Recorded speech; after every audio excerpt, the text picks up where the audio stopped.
चलिए आज हम लोग सिस्टम ऑफ पार्टिकल्स में रोटेशनल मोशन का थर्ड लेक्चर हम लोग लेकर के डिस्कस करेंगे इस चैप्टर को।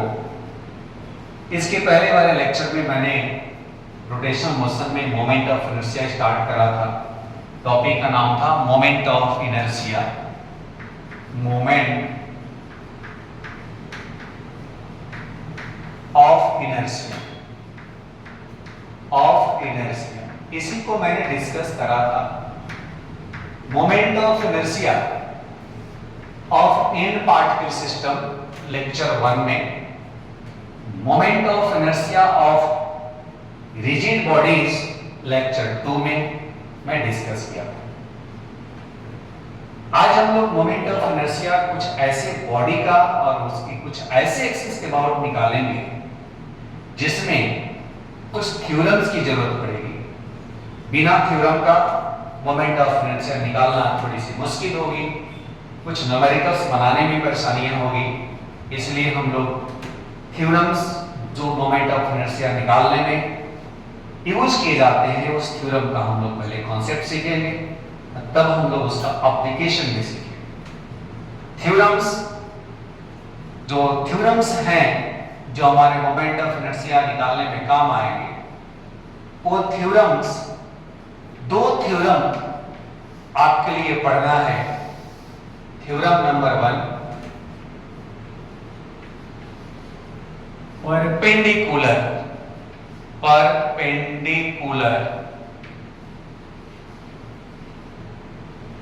Access theorem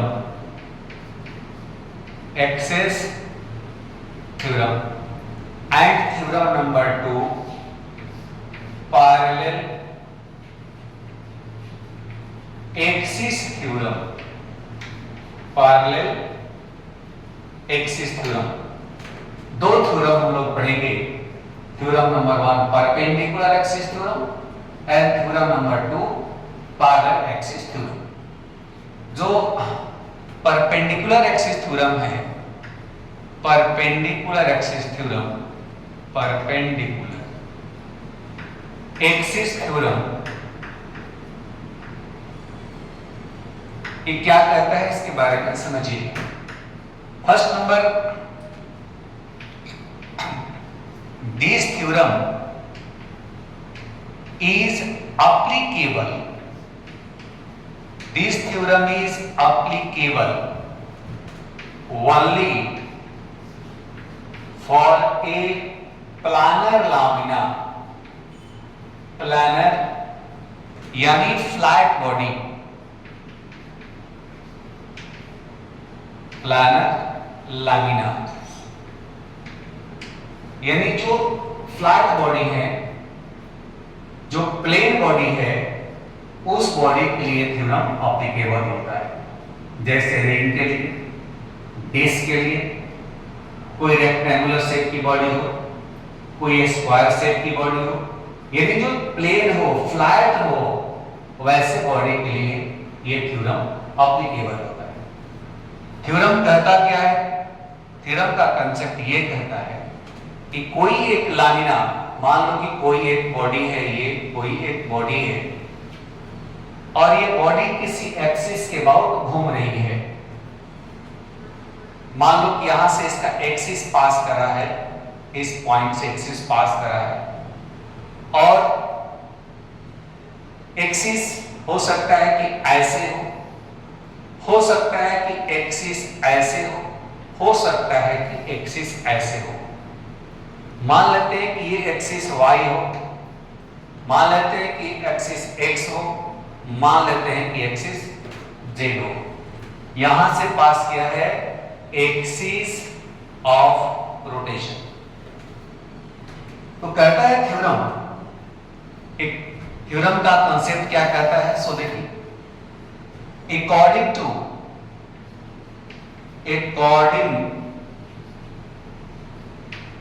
to perpendicular axis theorem, कहना चाहता है ये थ्योरम बेटा कि जब किसी बॉडी की मोमेंट ऑफ इनर्शिया आप इस तीनों में से किसी भी एक्सिस के अबाउट आप निकाल लेते हो या आप जानते हो पहले से, तो वो जो निकाला हुआ मोमेंट ऑफ इनर्शिया उस एक्सिस के अबाउट रिमेनिंग जो दो एक्सिस बच रहे हैं उनके अबाउट मोमेंट ऑफ इनर्शिया के सम के बराबर। मींस मैं कहना चाहता हूं कि यदि आप एक्स एक्सिस के अबाउट इसके मोमेंट ऑफ इनर्शिया आप निकाल रहे हो, तो ये मोमेंट ऑफ इनर्शिया उसके रिमेनिंग दो एक्सिस जो है y और z, यदि आप y और z के अबाउट इस बॉडी की मोमेंट ऑफ इनर्शिया आप निकाल रहे हो, तो y और z का सम x के अबाउट होगा, यानी x के अबाउट निकालोगे तो उसके बराबर। या आप y एक्सिस के अबाउट निकालोगे तो x और z के सम के बराबर। यदि आप z एक्सिस के अबाउट निकालोगे तो ये x एक्सिस और y एक्सिस के सम के बराबर। यानी कोई भी प्लेन बॉडी, कोई भी फ्लैट बॉडी, यदि मोमेंट ऑफ इनर्शिया उसका निकालना चाहते हो एक एक्सिस के अबाउट, तो उस एक्सिस के अबाउट की मोमेंट ऑफ इनर्शिया उस पॉइंट यानी एक्सिस ऑफ रोटेशन के पॉइंट पर यदि दो एक्सिस और आप ड्रॉ करते हो तो वो दो रिमेनिंग एक्सिस के अबाउट मोमेंट ऑफ इनर्शिया निकालने में जो आएगा दोनों के सम के बराबर एक एक्सिस के अबाउट होगा। ये थ्योरम करता है। जब जरूरत होगी इस थ्योरम का हम लोग यूज करेंगे। उसके बाद theorem number 2, second theorem, parallel axis theorem. ये थ्योरम क्या है? This theorem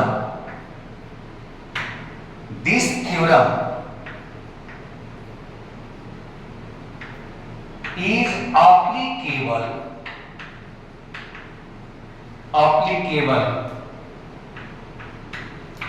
for all type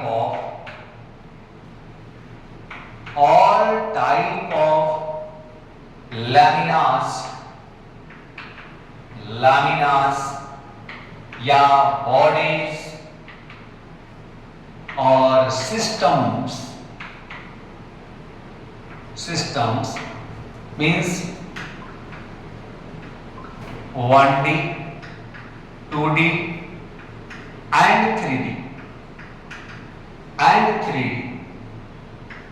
ये सब के लिए एप्लीकेबल हो।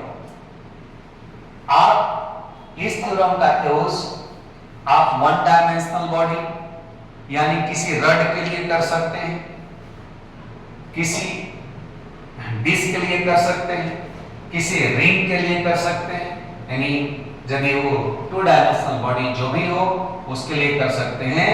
और साथ ही थ्री डायमेंशनल बॉडी जैसे आपका स्फीयर, जैसे आपका सिलेंडर, उन सब के लिए भी किया जा सकता है। यानी ऑल टाइप ऑफ बॉडीज के लिए, यानी हर तरह की बॉडी के लिए ये थ्योरम आप अप्लाई कर सकते हैं। अब थ्योरम ये कहता क्या है? कहता है कि मान लो किसी कोई एक बॉडी है, इमेजिन करो ये कोई बॉडी है, ये कोई बॉडी है और इस बॉडी की मोमेंट ऑफ इनर्शिया आप निकालना चाहते हो इस एक्सिस के अबाउट। ये जो एक्सिस अभी मैंने बनाया एक्सिस ऑफ रोटेशन में लिख दिया, एक्सिस ऑफ रोटेशन, इस एक्सिस के अबाउट निकालना चाहते हो। अच्छा एक चीज और बता दें आपको समझने के लिए कि पैरेलल एक्सिस थ्योरम हम लगाते कब हैं? जैसे जब देख ले कि जो एक्सिस के अबाउट निकालनी है मोमेंट ऑफ इनर्शिया वो एक्सिस बॉडी के सेंटर ऑफ ग्रेविटी से पास नहीं किया हो, बॉडी के सेंटर ऑफ मास से नहीं किया हो, तो आप दिमाग में बैठा लो कि हमको पैरेलल एक्सिस थ्योरम लगाने की जरूरत पड़ सकती है। तो जब हमको इस एक्सिस के अबाउट मोमेंट ऑफ इनर्शिया मान लो आपको निकालनी है, तो पायलट थ्योरम कंसेप्ट के अकॉर्डिंगली आप क्या करोगे कि इस एक्सिस के पैरेलल इस बॉडी का सेंटर ऑफ ग्रेविटी ये पॉइंट से इसी के पैरेलल एक एक्सिस ड्रॉ कर दो। इसी के नाम से पढ़ा भी पैरेलल एक्सिस थ्योरम। जिस एक्सिस के अबाउट मोमेंट ऑफ इनर्शिया आपको फाइंड आउट करनी है, जो एक्सिस बॉडी के सेंटर ऑफ ग्रेविटी के कहीं दूसरे जगह पॉइंट से पास किया है, सेंटर ऑफ ग्रेविटी से पास नहीं किया है, तो आप पहले नंबर में करना क्या कि बॉडी के सेंटर ऑफ ग्रेविटी से एक लाइन पैरेलल ड्रॉ करना, यानी वो कंस्ट्रक्शन का पार्ट। उसके बाद क्या करना कि दोनों एक्सिस के बीच की परपेंडिकुलर डिस्टेंस मान लो d, ये भी आप खोज लेना। तो कहता है थ्योरम अकॉर्डिंग टू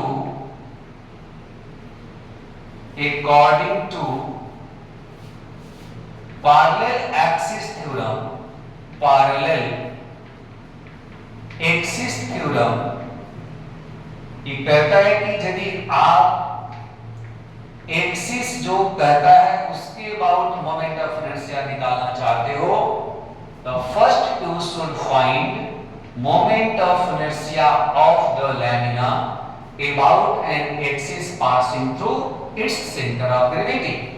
यानी पहले आपको ये जो सेंटर ऑफ ग्रेविटी जी मान लिया मैंने, उस सेंटर ऑफ ग्रेविटी से लाइन को आपने पास कराया है, उस एक्सिस के अबाउट मोमेंट ऑफ इनर्शिया आपको पता रहनी चाहिए। वो यहां लिख दें, प्लस उसके बाद क्या करना है, प्लस लिखेंगे। अब पूरी होल लेमिना का मास m है, mass of body, mass of body, ये मास m है, तो पूरी बॉडी का मास और दोनों एक्सिस के बीच की जो परपेंडिकुलर डिस्टेंस है d, इसका स्क्वायर, ये हो गया पैरेलल एक्सिस थ्योरम। अब यदि आपको लैंग्वेज देना है, आइए यहां से लैंग्वेज सिखा देते हैं।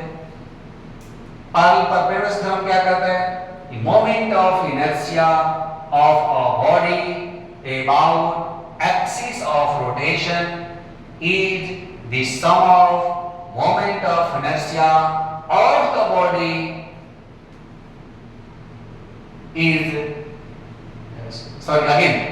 moment of inertia of a body about the given axis is the sum of moment of inertia of the body of remaining two axes। यानी किसी बॉडी की मोमेंट ऑफ इनर्शिया किसी एक्सिस के अबाउट ये equal होगा उसके remaining दो axis के मोमेंट ऑफ इनर्शिया के सम के बराबर, जो मैं यहां लिखा हूं। यहां आप कैसे लिखेंगे, पहला नंबर की ये थ्योरम कहां एप्लीकेबल होगा, all type of body, one dimensional, two dimensional और थ्री डायमेंशनल सब के लिए। थ्योरम क्या कहता है कि according to parallel theorem, and this theorem states that moment of inertia of a body of a lamina about the given axis is the sum of moment of inertia of the lamina about an axis passing through its center of gravity plus mass of the body and a square of the plus product of mass of the body and a square of the distance between two axes। यानी इस axis के about moment of inertia आपको निकालनी है, तो इसके about moment of inertia चाहिए, अब प्लस बॉडी का मास, दोनों एक्सिस के बीच का डिस्टेंस पता हो तो आप निकाल सकते हो। इस थ्योरम को आप अच्छे से लिख लें, समझ लें, थ्योरम का मीनिंग क्या ये भी जान लें। अब मैं थ्योरम का जब एप्लीकेशन आपको समझाऊंगा, आई होप आपको ये थ्योरम बहुत अच्छा से समझ में आ जाएगा जब थ्योरम का आप एप्लीकेशन करेंगे।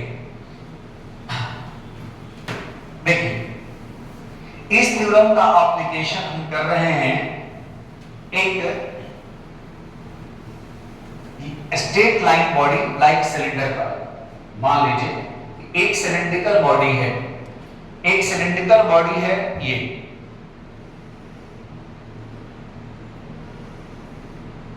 एक cylindrical body.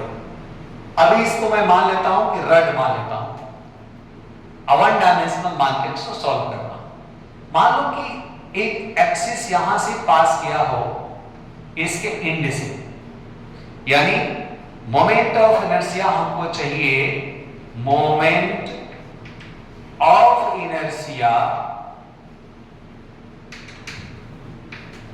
Of the straight rod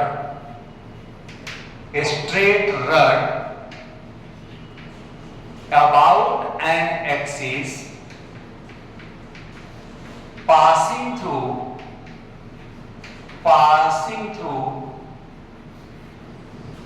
its one end and perpendicular to the rod,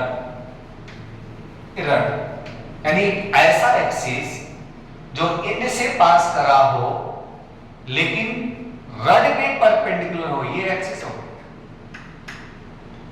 मैंने कहा था कि वन डायमेंशनल बॉडी के लिए थ्योरम आप पैरेलल ही लगा सकते हो, और पैरेलल भी कब लगाओगे, जब जिस एक्सिस के अबाउट मोमेंट ऑफ इनर्शिया निकालनी है वह एक्सिस उसके सेंटर ऑफ ग्रेविटी से पास नहीं किया। ये दोनों शर्त को देखिए पूरा किया है, एंड से पास किया है, सेंटर ऑफ ग्रेविटी इसके इसका मास m और लेंथ l मान लें, मास m और लेंथ l, इसके सेंटर ऑफ ग्रेविटी इसके बीच में यानी l/2 पे होगा।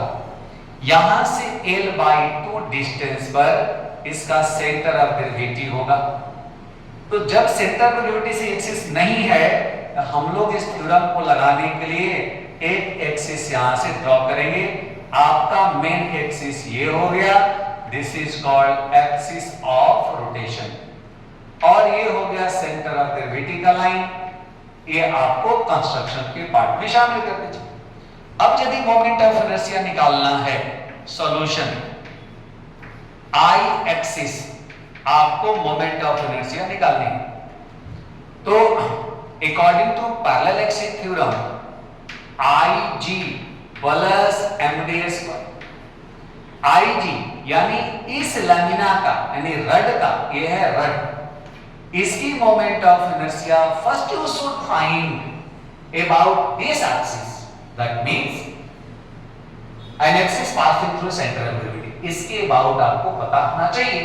और इसके अबाउट आपको पहले से इसके पहले वाले लेक्चर में मैं बता चुका हूं, ये ml²/12 होता है। यहां ml²/12 पुट करेंगे, फिर इस रड का मास दोनों एक्सिस के बीच का डिस्टेंस l/2, इसको सिंपलीफाई करेंगे, कितना आया भाई, ml²/12 प्लस ml²/4। सॉल्व करेंगे आप तो आई एक्सिस आपको आया ml²/12, दोनों का एलसीएम 12 ले लीजिए, ml² प्लस 3ml² आपको मिला 4ml²/12, कैंसिल कर दीजिए, आ गया आपका ml²/3। आई एक्सिस, जिस एक्सिस के अबाउट मोमेंट ऑफ इनर्शिया आपको चाहिए था, जो इसके एंड से पास कर रहा है, उसके अबाउट ये मोमेंट ऑफ इनर्शिया हो गया। तो पैरेलल एक्सिस थ्योरम लगा के इसको हम निकाल सकते हैं। फिर मैं एक बॉडी की बात कर रहा हूं, मोमेंट ऑफ इनर्शिया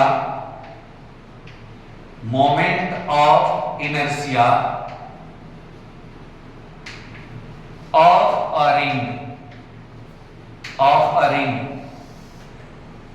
एक रिंग, ये एक रिंग है मान लो, इसकी अपनी कुछ मास होगी। इस रिंग की मास है मान लो m, इसकी रेडियस है मान लो r, और यहां से इसकी मोमेंट ऑफ इनर्शिया चाहिए पहले। इसके पहले वाले लेक्चर में इसकी पूरी डेरिवेशन के साथ एक एक डिटेल कॉन्सेप्ट के साथ स्टेप के साथ मैं डिराइव कर चुका हूं। तो जो एक एक्सिस इसके सेंटर से पास करा है और प्लेन के perpendicular, number 1, about an axis passing through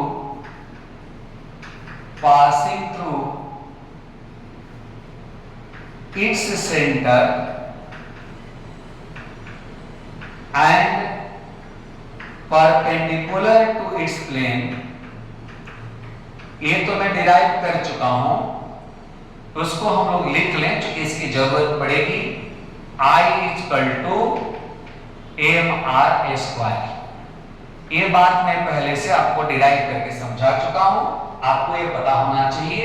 एक रिंग है, रिंग की मोमेंट ऑफ इनर्शिया एक ऐसे एक्सिस के अबाउट हमको चाहिए जो मोमेंट ऑफ इनर्शिया उसके सेंटर से पास किया हो और प्लेन के परपेंडिकुलर हो।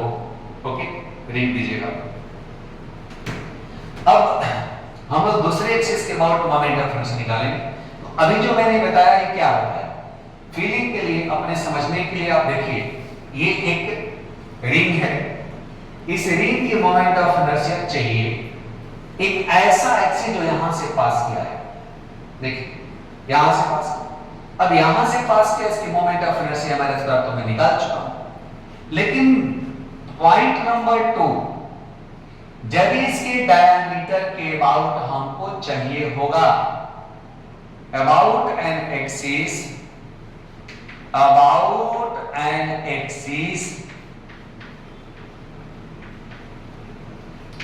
passing through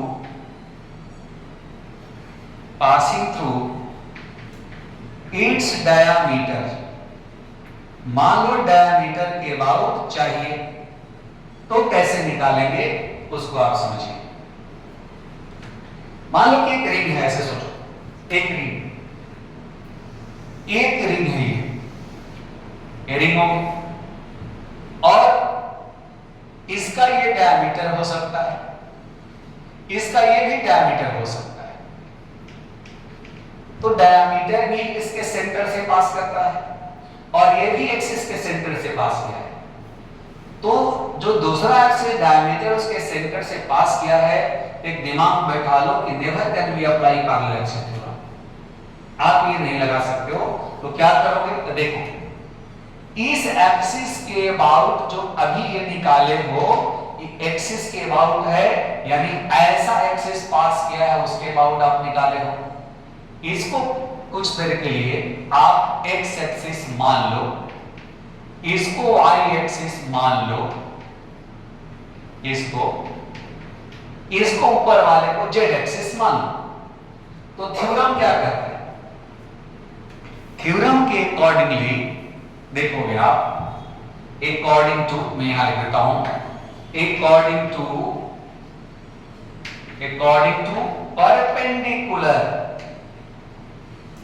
perpendicular axis theorem. ये क्या कहता है, आपको पहले से क्या पता है, आप देख सकते हो कि आपको ये वाला पता है, ऐसे पता है, इस एक्सिस के अबाउट आपको पता है पहले से, और आपको चाहिए डायमीटर, यानी ऐसे घूमते हुए आपको समझ करके बनाना है, ऐसे घूमना है। तो ऐसे घूमते हुए बॉडी की मोमेंट ऑफ इनर्शिया निकालनी है डायमीटर के अबाउट। तो ये वाला पार्ट को हम z मान लेते हैं, तो एक y और x एंड y दो एक्सिस हो गया इस प्लेन पर, और परपेंडिकुलर ये हो गया। तो हम लगा सकते हैं according to perpendicular axis theorem, Iz आपको पता है पहले से, जो Ix और Iy के बराबर होगा। Iz अभी आप निकाले हो कि a² के बराबर होता है, ये वाला पार्ट, और x वाला भी डायमीटर है, y वाला भी डायमीटर है, और ये दोनों संयोग से बराबर ही है। तो एक्सिस ये दो अलग अलग में जरूर एक्स वाई लिखा हूं, लेकिन दोनों के लिए मास डिस्ट्रीब्यूशन वगैरह सब कुछ सेम है, डिस्टेंस वगैरह, इसलिए ये डायमीटर और ये डायमीटर दोनों के अबाउट सेम होगा। तो mr square equal to 2id के बराबर हुआ। तो id equal to what? id equal to mr square by 2, यानी किसी रिंग की मोमेंट ऑफ इनर्शिया उसके डायमीटर के अबाउट mr स्क्वायर बाई 2 के इक्वल होगा। ये आपका सेकंड एक्सिस हो गया। तो आप इस एक्सिस का अबाउट पढ़ ली, अब इस एक्सिस के अबाउट भी पढ़ ली। अब आपको मोमेंट ऑफ इनर्शिया एक टेंजेंट के अबाउट, टेंजेंट ऐसे भी पास हो सकता है, टेंजेंट ऐसे जैसे हैंड फैन ऐसे घुमाते हैं, तो वैसे ये भी एक्सिस पास करेगा टेंजेंट के अबाउट, इस मोमेंट ऑफ इनर्शिया चाहिए। तो हम लोग अब दो एक्सिस और पढ़ते हैं। देखिए अब हम लोग के लिए दो एक्सिस और, अब कौन कौन एक्सिस भाई? अब टेंजेंट एक्सिस होगा। देखो third one, about an axis, about an axis passing through its tangent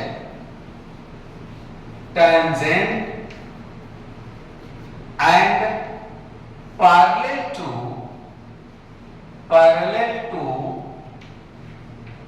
its diameter। अब टेंजेंट के तो अबाउट तो चाहिए, लेकिन डायमीटर के पैरेलल हो। यानी ये कहता है कि मान लो कि ये कोई रिंग है और ये इसका कोई मान लो कि डायमीटर है, तो एक ऐसा एक्सिस जो टेंजेंट से पास किया हो लेकिन डायमीटर के पैरेलल हो, इसके about this is axis of rotation. इसके अबाउट और ये है क्या? तो ये है टेंजेंट, ये टेंजेंट है, इसके अबाउट मोमेंट ऑफ इनर्शिया चाहिए।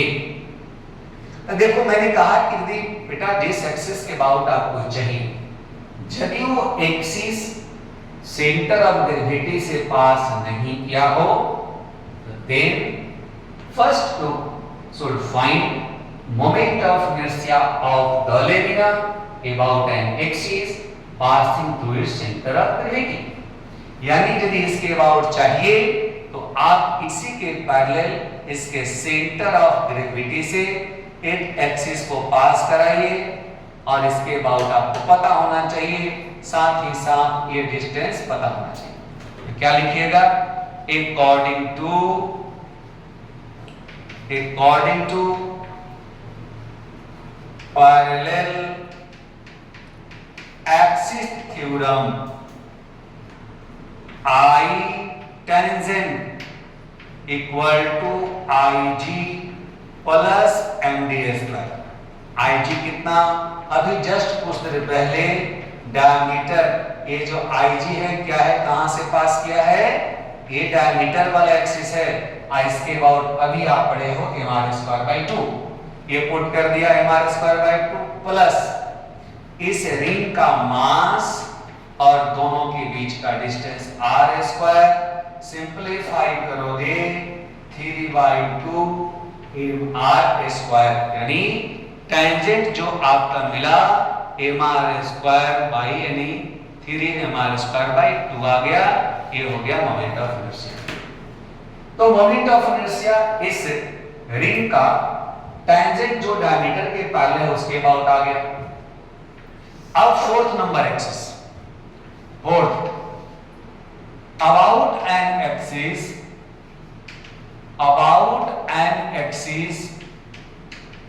passing through its tangent and perpendicular to its plane, perpendicular to its plane. Tangent तो होगा, लेकिन जैसे ये रिंग था, इस रिंग के यहां से पास किया, ऐसे प्लेन पे है, प्लेन के परपेंडिकुलर होना चाहिए टेंजेंट। यानी यदि कोई एक रिंग है तो रिंग का ये टेंजेंट इसके अबाउट मोमेंट ऑफ इनर्शिया चाहिए। सॉल्यूशन के लिए देखिए, मैं पहले ही बोला हूं कि यदि ये एक्सिस उसके सेंटर ऑफ ग्रेविटी से पास नहीं किया हो तो एक डायग्राम में एक एक्सिस उसके सेंटर ऑफ ग्रेविटी से जरूर आप ड्रॉ कर दें। यानी सेंटर ऑफ ग्रेविटी से आप इसको ड्रॉ कर लें सॉल्यूशन के लिए। तो क्या करना होगा, तो फिर यहां पर लगाना होगा parallel axis theorem. According to parallel axis theorem,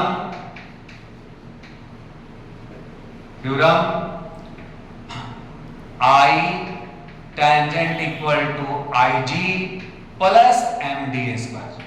अब यहां जो सेंटर ऑफ ग्रेविटी से एक्सिस पास किया, ये पहला केस जो प्लेन के परपेंडिकुलर वाला है, सो मैं पढ़ाया हूं, ये पढ़ाया था MR स्क्वायर, और ये दोनों की डिस्टेंस है R, तो प्लस MD की जगह पर R स्क्वायर, 2MR स्क्वायर इस टेंजेंट के अबाउट एक रिंग की मोमेंट ऑफ इनर्शिया निकल गई। यानी चारों एक्सिस के अबाउट मोमेंट ऑफ इनर्शिया निकली। एक में हम लोग लगाए परपेंडिकुलर एक्सिस थ्योरम डायमीटर के लिए, रिमेनिंग में लगाए parallel axis theorem. I hope कि आपको ये अच्छे से समझ में आ गया होगा और आप इसको नोट कर लेंगे और याद कर लेंगे। तो मैं आपको बता दूं कि याद कर लेंगे तो कोई सवाल इस पर यदि बेस होगा तो बहुत आसान लगेगा। डेरिवेशन तो आना ही चाहिए, क्योंकि कोई भी बेसिक कॉन्सेप्ट है तो आपको आना चाहिए, लेकिन फार्मूला एक्सिस के अबाउट याद हो तो आपको न्यूमेरिकल्स करने में सहूलियत होगी और आप जल्दी कर पाएंगे। ओके, अब आते हैं हम लोग डिस्क पर। डिस्क की मोमेंट ऑफ इनर्शिया निकालना हम लोग सीख रहे हैं। चलिए, तब तक ये जूम कर लीजिए कि आपके मन में कि कोई एक डिस्क है, डिस्क को आप जूम करिए और उस डिस्क की भी मोमेंट ऑफ इनर्शिया निकालना है, तो आप उस डिस्क को एजूम देखिए। Moment of inertia of a disc, moment of inertia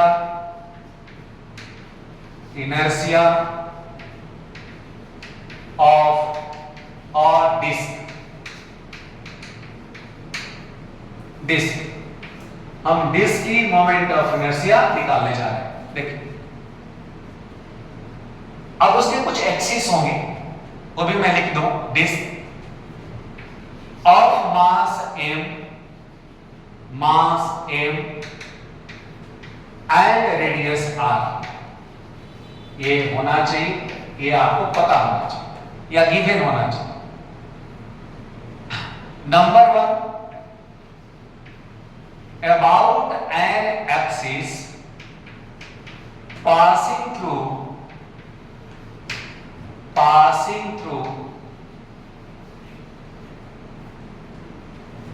center of disk and perpendicular to its plane के परपेंडिकुलर। सेम ओवर रिंग के लिए जो पहला केस समझाए थे वही यहां में पूछा हुआ है। देखिए, इसके डेरिवेशन में आपको समझाता हूं। एक्चुअल मान लो एक कोई डिस्क में हम लोग एज्यूम कर ले, डिस्क मान लेते हैं, और उस डिस्क की मोमेंट ऑफ इनर्शिया के लिए हम लोग डेरिवेशन मान लो बेटा कि ये एक डिस्क, ये डिस्क है, एक पूरी सॉलिड मान लेता हूं कि ये डिस्क है, डिस्क है, आप ऐसा सोचो। इसी डिस्क में से बहुत सारे ऐसे कंपटीशन के सवाल हैं जो कहेगा कुछ मास काट के हटा दिया गया, कुछ पर्टिकुलर रेडियस का रिमेनिंग डिस्क का मोमेंट ऑफ इनर्शिया क्या होगा आपसे पूछा जाएगा। सेंटर ऑफ मास में भी पूछा गया था, वो सब क्वेश्चन तो मैं डिस्कस किया हूं, आप उसको देखेंगे सेंटर ऑफ मास वाले टॉपिक में, आपको समझ में आ जाएगा। ये एक डिस्क है, एक डिस्क है और इस डिस्क की मोमेंट ऑफ इनर्शिया चाहिए जो ऐसे एक्सिस के अबाउट जो इसके सेंटर से पास किया हो और प्लेन के परपेंडिकुलर हो। इसके सेंटर से पास किया है एक्सिस, एक्सिस ऑफ रोटेशन, और सेंटर से ये पास किया हो, ये हो गया सेंटर। अब ये मोमेंट ऑफ इनर्शिया हमको चाहिए, इसका मास है m और इसका रेडियस है r, ये दोनों गिवन है।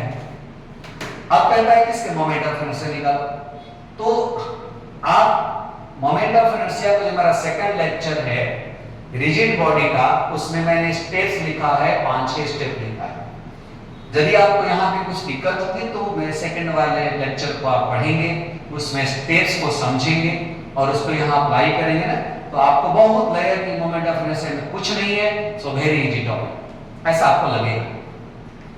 तो इसमें हम लोगों को ये समझना है कि जो मोमेंट ऑफ इनर्शिया जिस बॉडी का आप निकाल रहे हैं, डिस्क का निकाल रहे हैं, तो उसके अंदर जो मास है वो मास उसके एरिया में है, उसके लेंथ में है, उसके वॉल्यूम में है। तो मैंने कहा था कि कोई फ्लैट बॉडी पूरी सॉलिड हो, डिस्क टाइप का, रेक्टेंगुलर प्लेट टाइप का, स्क्वायर नहीं, रिंग नहीं, रिंग अंदर से खाली होता है, रेक्टेंगल साइड तो बन जाएगा, अंदर से मान खाली होगा, लेकिन सॉलिड हो, फ्लैट हो, तो उसका मास उसके एरिया में होता है।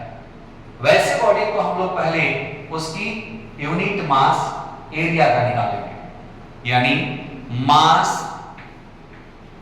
पर unit area of the disc निकालेंगे। मान लेते हैं कि मास पर एरिया को हमने सिग्मा मान लिया, तो m by pi R square, चूंकि डिस्क का एरिया हो जाएगा पाई आर स्क्वायर। हमने ये पहला स्टेप फॉलो करा। सेकंड स्टेप में इसमें से एक छोटा सा पार्ट चूज करेंगे, एक छोटा सा उसमें पार्ट चूज करेंगे उसी शेप का।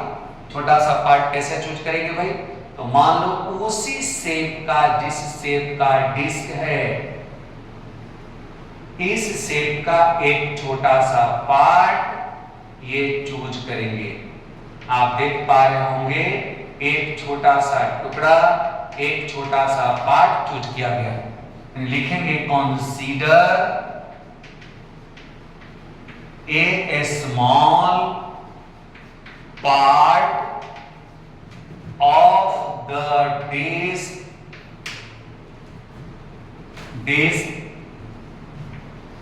of radius r and thickness dr, यानी इसकी जो थिकनेस है, इसकी जो मोटाई है, वो हम लोग dr मान लिए और इसकी रेडियस स्मॉल r मान लिए। स्मॉल r रेडियस है, थिकनेस dr है। उसके बाद अब इसका मास चाहिए, इसकी छोटा मतलब कंसंट्रेट पार्ट उसका मास चाहिए। कंसंट्रेट पार्ट के मास निकालने के लिए उसका एरिया निकालना पड़ेगा। पहले area of the considering part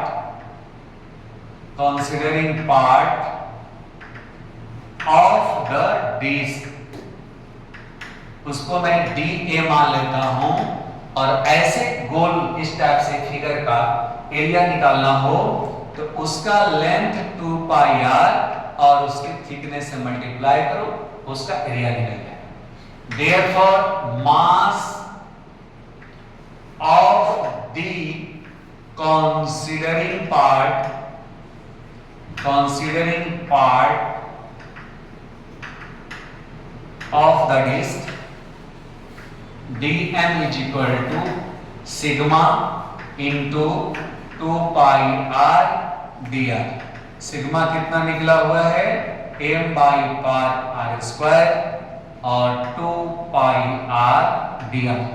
आप देख सकते हैं पाई से पाई कैंसिल हो सकता है, तो dm का वैल्यू आपको आया 2m by R square R D R. ये आ गया dm। ओके, यानी dm का मतलब एक कंसिडरिंग पार्ट, जो ये पार्ट आपने, ये छोटा सा पार्ट आपने ये माना है उसका। तो जब भी हम एक बड़ी बॉडी में से छोटे बॉडी का पार्ट कंसीडर करते हैं, छोटे बॉडी को, तो पहले छोटे बॉडी किस शेप का है देखकर, और जो एक्सिस है वो छोटे बॉडी के लिए वो कैसा बिहेव करता है, वो क्या एक्सिस है, तो पहले छोटे बॉडी का moment of inertia given axis के अबाउट निकालेंगे। देखेंगे कि यदि ये पार्ट है, एक तरह का वो रिंग है, और रिंग इस टाइप से है, एक छोटा सा ऐसा रिंग है, और उसके एक्सिस यहां से पास किया। तो हम लोगों ने पढ़ा है इसके पहले, द रिंग शेप की कोई बॉडी हो और एक्सिस उसके सेंटर से पास करा हो, प्लेन के परपेंडिकुलर हो, तो उसकी moment of inertia mr square होता है। तो यहां लिखते हैं moment of inertia of the considering part of the disk di is equal to mr square या r square dm। r square dm की जगह पर 2m by r square r dr। तो di हो सकता है 2m अपॉन r स्क्वायर और r cube dr। ये छोटा बॉडी का हो गया। अब पूरी बॉडी की मोमेंट ऑफ इनर्शिया, पूरा डिस्क क्या चाहिए। अब देखिए, आपको थोड़ी सी मैथमेटिक्स की ज्ञान आइडिया होगी, तो di यानी मोमेंट ऑफ इनर्शिया डिपेंड करेगा r पर, स्मॉल r पर। यदि ये कंसिडरिंग पार्ट ये सेंटर के पास होता तो स्मॉल r 0 होता। यही हम बड़ा करते इसके सरफेस तक चल जाए तो कैपिटल R के बराबर होगा। दैट मींस स्मॉल r का minimum value 0, maximum value capital R के बराबर। thus moment of inertia of the whole disk about the given axis di equal to 0 to capital R 2m r square r cube dr। इसमें 2m by r square बाहर आ गया, जो constant है। r cube का integration r to the power 4 by 4 0 to r 2m upon r square r के power 4, ये capital R जो maxima का application, r to the power 4 minus minima 0 के पावर 4 कैंसिल हो जाएगा।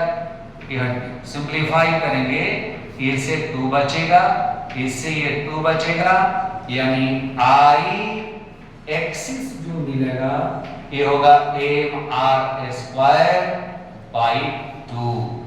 यानी डिस्क की moment of inertia about an axis passing through its center and perpendicular to the plane is mr square by 2। इस derivation को आप याद रखिएगा, क्योंकि स्कूल वगैरह में आप पढ़ते होंगे, तो स्कूल और एग्जाम में काम आएगा। बट इसके ऐसे एक्सिस जो सेंटर से पास किया प्लेन के परपेंडिकुलर हो, उसके बाद मोमेंट ऑफ इनर्शिया की जो वैल्यू है ये जरूर याद रखेंगे। ओके, अब हम लोग इसके बचे हुए 3 एक्सिस, उसके बाद मोमेंट ऑफ इनर्शिया निकाल रहे हैं, बट थ्योरम लगा के निकालेंगे। मैं इसके पहले लेक्चर में कहा कि देखो थ्योरम जब पढ़ लोगे ना, तो आप बहुत आसानी से बहुत सारे बॉडी की मोमेंट ऑफ इनर्शिया आप निकाल सकते हो। देखो थ्योरम बता दिया तो देखो कितना आसान हो जाएगा। इसके बचे हुए जो एक्सिस हैं, फर्स्ट तो बता दिया, axis number 2, about an axis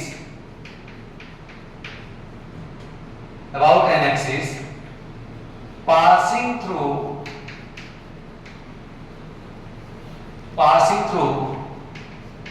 its diameter, disc का एक ऐसा एक्सिस जो डायमीटर से पास किया हो उसके अबाउट, यानी मान लो एक डिस्क है, ये डिस्क मान लो, डिस्क के डायमीटर से एक्सिस पास किया है, ये डायमीटर है, ये भी एक डायमीटर है, एक एक्सिस, इसके अबाउट जस्ट पहले आप पढ़ चुके हो, तो आप समझने के लिए इसको x मान लो, इसको y मान लो, ये हो गया x और ये हो गया y, तो ये हो जाएगा z। अभी जो आपने पढ़ा वो क्या पढ़ा, वो z के अबाउट पढ़ा, तो जब z के अबाउट पढ़ा तो आप याद करिए इसके पहले क्या पढ़ाए, तो सर आप परपेंडिकुलर एक्सिस थ्योरम पढ़ाए। यदि एक एक्सिस के अबाउट पता हो तो रिमेनिंग दो एक्सिस के बराबर, सम के बराबर मोमेंट ऑफ इनर्शिया होगी।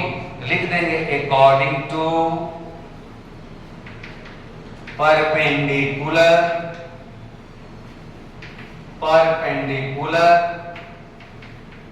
Axis theorem. क्या होगा भाई, ये थ्योरम कहता है, इस थ्योरम का एप्लीकेशन क्या होगा,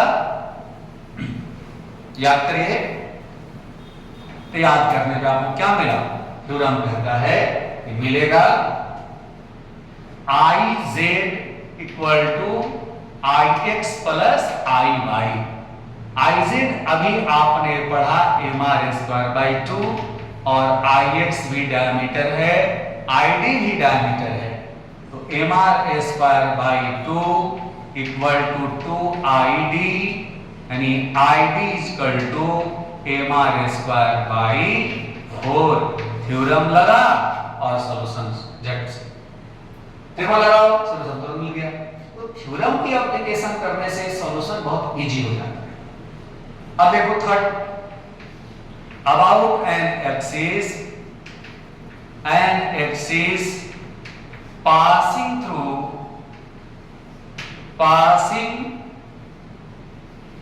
through its tangent and parallel to its diameter। मान लो कि एक्सिस डायमीटर के पैरेलल हो, देखो एक डिस्क है और एक टेंजेंट से ये एक्सिस पास किया है, ये इसका टेंजेंट है, ये हो गया एक्सिस ऑफ रोटेशन, ये पास किया। मैंने आपको ऐसे क्या है, टेंजेंट है, ओके, ये टेंजेंट लिख दीजिए। आपको मैंने बताया कि यदि कोई एक्सिस बॉडी के सेंटर से पास नहीं किया हो, सेंटर ऑफ ग्रेविटी से पास नहीं किया हो, in that case first you should find moment of inertia of the given body about an axis passing through its center of gravity। यानी पहले उस बॉडी की मोमेंट ऑफ इनर्शिया उस बॉडी के सेंटर ऑफ ग्रेविटी से कोई axis pass किया हो, लेकिन इसके पैरेलल हो, पता होनी चाहिए। और आप इसके पहले वही पढ़े भी, इस डायमीटर के अबाउट या इस डायमीटर के about M R square by 4 होगा। अब यहां कौन सा थ्योरम लगाइएगा, according to parallel axis theorem लगाएंगे, क्या मिलेगा, लगाने के बाद मिला I tangent equal to I G plus M D square. I G भाई क्या है, इस एक्सिस के बाद अभी आप निकाले हो एम आर स्क्वायर बाई 4, और दोनों के बीच की डिस्टेंस है r, पूरी डिस्क का मास है कैपिटल M, mr²। सिंपलीफाई करने के बाद आएगा 5/4 mr², टेंजेंट के अबाउट, जो टेंजेंट डायमीटर के पैरेलल। आई होप आपको अच्छे से समझ में आ रहा होगा। किसी भी तरह के लग रही होगी कि कुछ दिक्कत है समझने में, आप मेरे से कमेंट्स करके पूछेंगे। हो सकता है कि आप पूछेंगे तो और मैं हो सकता इजी कर दूं। आप मेरे से पूछेंगे और समझ में यदि आ रहा होगा और कॉन्सेप्ट लग रहा है बहुत क्लियर हो रहा होगा, तो वैसे दोस्तों को, ऐसे अपने फ्रेंड्स को शेयर करेंगे जो इस सब को निकालने में परेशान हो रहे होंगे, उनको दिक्कत हो रही होगी, उनको भी आसान हो जाए। आपके लिए तो आसान होगा ही, उनके लिए भी आसान हो जाए। उनको शेयर करें, कई वो जुड़े, उनको उनके लिए फिजिक्स में बहुत आसान कर देंगे। ओके, मैं स्लोगन भी अपने किताबों में जो मैंने मॉड्यूल बनाया है आपको आईटी के लिए, उसमें लिखा भी है, अब फिजिक्स से डर खत्म। यानी जब एस्पेसिंग है, फिजिक्स से आपको डरना नहीं। देखिए अगले कंटेंट पर चलता हूं। इसके फोर्थ नंबर एक्सिस, जिसके अबाउट मोमेंट ऑफ इनर्शिया निकालना है। फोर्थ क्या है? About an axis, about an axis passing through tangent and perpendicular to its plane।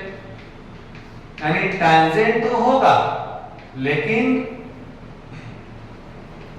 Plane के परपेंडिकुलर, यानी मान लो कि ये डिस्क का एक पार्ट है, डिस्क टाइप मान लो इसको, तो ऐसे यानी रिंग का जो चौथा केस था ना, फोर्थ नंबर केस, वही डिस्क का भी फोर्थ नंबर केस की बात कर रहा हूं। उस केस में अब सॉल्यूशन में आ, मान लो एक डिस्क हो गया आपका, डिस्क का, इसको दूसरे ढंग से बनाए समझ में ज्यादा अच्छा है। ये डिस्क हो, अब एक टेंजेंट यहां से पास किया, ये हो गया आपका टेंजेंट, ये एक्सिस ऑफ रोटेशन, ये हो गया आपको टेंजेंट। इसके बाद आपको निकालनी होगी, तो ये सेंटर ऑफ ग्रेविटी को पास नहीं किया है, तो पहले सेंटर ऑफ ग्रेविटी से लाइन को पास कराइए। अकॉर्डिंग टू थ्योरम याद करिए, क्या पढ़े थे? According to parallel axis theorem, I tangent is equal to IG plus MD²। IG ये फर्स्ट केस था, mr²/2, दोनों के बीच की separation r plus mr², simplify करेंगे तो आपको मिला 3/2 mr², टेंजेंट का अबाउट I टेंजेंट। उम्मीद करते हैं कि आपको दिक्कत नहीं होगी, ये सब आप लिख लिए होंगे, बना लिए होंगे, पूरी कोशिश आप करके समझ लिए होंगे, समझ जाएंगे। अपने से भी इसको कोशिश करें, अपने से भी प्रैक्टिस करें, और जितना आपको हो सकता है वो प्रैक्टिस करिए। मोमेंट ऑफ इनर्शिया आज मेरा है, कल आपका। ओके, चलिए धन्यवाद। आप इसको नोट करिए, सॉल्व कर लीजिए, फिर मैं आपको अगला टॉपिक इस पर एप्लीकेशन करके कुछ सवाल के माध्यम से समझाने की कोशिश कर रहा हूं। जय हिंद।